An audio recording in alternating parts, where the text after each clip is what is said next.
Next, you need a flathead screwdriver so you can pry this out. Okay? You move that out the way.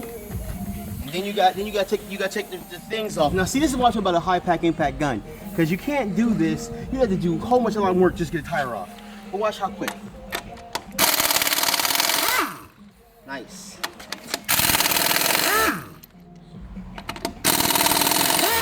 You can pause it. Got that all done? Yeah. All right, I'm pausing. It is. So I got all those screws undone. Putting them here. Take the tire off. These motherfuckers are heavy. Now me personally, just to get this on tape, I'm the kind of guy that likes to do safety, just in case like my jack and shit doesn't hold and everything goes to shit. I still got a way to get underneath it and get my tire in my car, because a lot of people don't realize this, but if your car were to drown, you want it to land on something so you can get back underneath it if you have to. So that's how I handle that. It'll land on the tire, it'll probably bust the tire, but I'll still be able to get underneath it, fix it, and buy a new tire later on. Okay. Now, a lot of people don't understand this, but everybody go out and buy the tie rod separators. I got an answer for that. All you gotta do, put yourself a nice little deep socket. All right, this one right here, the tie rod is 24. Pause it for a second. Correction, 21. It's 21. 21 millimeters. Okay? And of course, with the gun, I'm quick with it.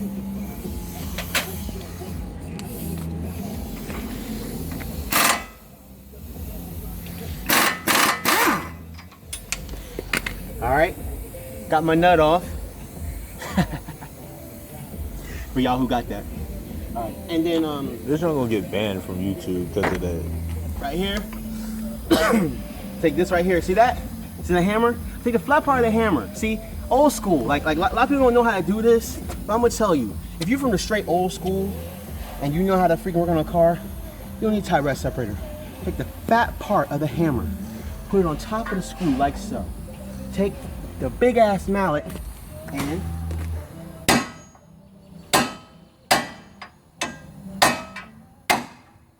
problem solved. Take observation. Tire rod separated. Yo, and I say the $50, say the stress about busting my boot. Look at my boot all in perfect condition. Get a nice close-up edition of my boot. Look at my boot. Look at the boot. All beautiful. Look at the boot. It's so beautiful. So beautiful. Pause that joint. All right. Okay, then just take your nuts, because like everyone wonders how mechanics always know where all the screws go. It's because when we work on shit, we put it back as we go. So you just put that back right there so you don't forget where it goes. Put your nut back on the boot. That's right, put your nut back on. All right, and then I'm gonna start on removing the brakes. You can pause that.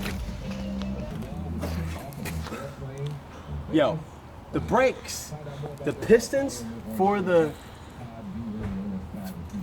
actual caliber is 18 millimeters. Pause it. Okay, so all I'm gonna do is I'm gonna loosen my brakes. Now, let me tell you something about old school. Everybody don't know about the old school, okay? But I'm gonna be frank with you. Old school people know how to do things without busting their hand and getting all bloody and stuff, you know what I mean? So like, watch, I'm gonna try to do this, right? Okay? All right, now look, it's gonna be hard. I may push so hard, I may bust my hand and get blood all over the place, right? And it's gonna hurt. So you use a little bit of common sense. Take your jack, pull this part out. See that? Real simple. Pull that part out. Put your freaking screwdriver In the jack. in like this. And then when you move it, because anybody has common sense with physics, the person who has more leverage is gonna have more power.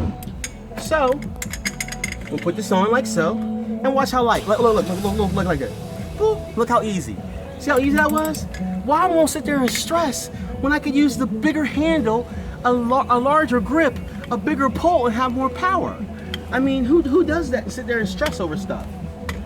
Okay? So, you put it like that, like so. Do it again, and it's all good to go. I don't have to sit there and bust my hand and be all bloody. Now, I'm gonna be frank with y'all. Corey, the old Corey, like way younger, He had that problem all the time. He did that all the time. He would bust his hands and it would be all some mess. So, you know, I learned. All right, you can pause it. Okay, as you see, this is now loose. Now, you know, like I told you, I'm not into busting my hand. So, you know, after doing it so many times and being in the situation of being hurt, I didn't learn from my mistakes. So I'll easily grab a screwdriver and pry it out. Pause it. Okay, screwdriver.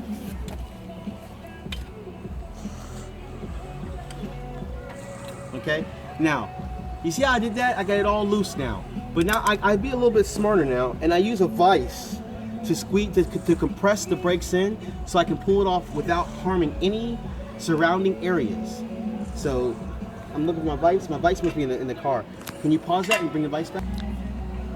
Now we got the vise. You got it? Yeah. All right, so here's the vise, okay? Now, I'm gonna show you guys, if you want to do a brake job, this part right here would be involved doing a brake job. But I'm not doing a brake job, but I'm just letting you know, like, we're right here where the brakes is at. So if you want to do brakes, this is where you'll be at right here. So I'll be like right here, get the thing in there, see like that? And I just turn it until it compresses. And that's how you do it the smart way, without struggling and busting your fingers. I hate busting fingers. It's not fun. So like, see, like I'm gonna squeeze it in. That makes the piston inside of the caliper go in. So it'll just come right off easy. Let me do the next one. Without breaking anything. Do the next one. See the top one. See how there's a hole right there? It's like use the hole, people. Like, I mean, why do all this stuff like in your hand? You know, just be smart. And the reason I'm saying this, everybody, is because the younger me used to do this all the time. Used to try to pull it off, do all the hard work, and be stressing. But I got smarter for years, so just pull it right off. See, simple.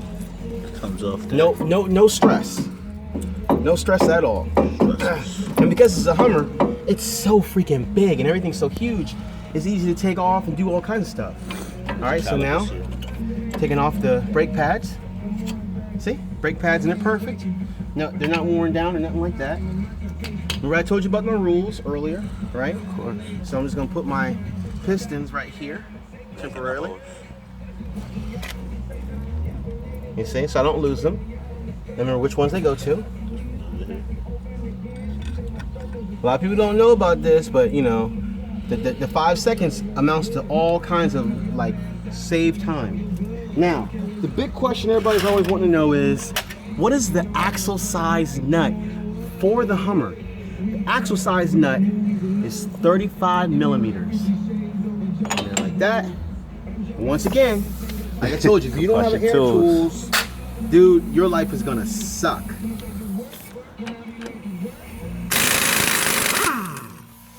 Problem solved. See how quick and easy that was? That was just so freaking simple. Right here I'm getting the retainer clips off of the rotor. I'm gonna have to remove the rotor. So there's a few ways of doing this thing. I don't have the tool with me right now, so I'm doing it old school. And that's to bend it upwards and flat so that it just slides off. So I have to bend it on both sides and flat. Okay, you can stop recording.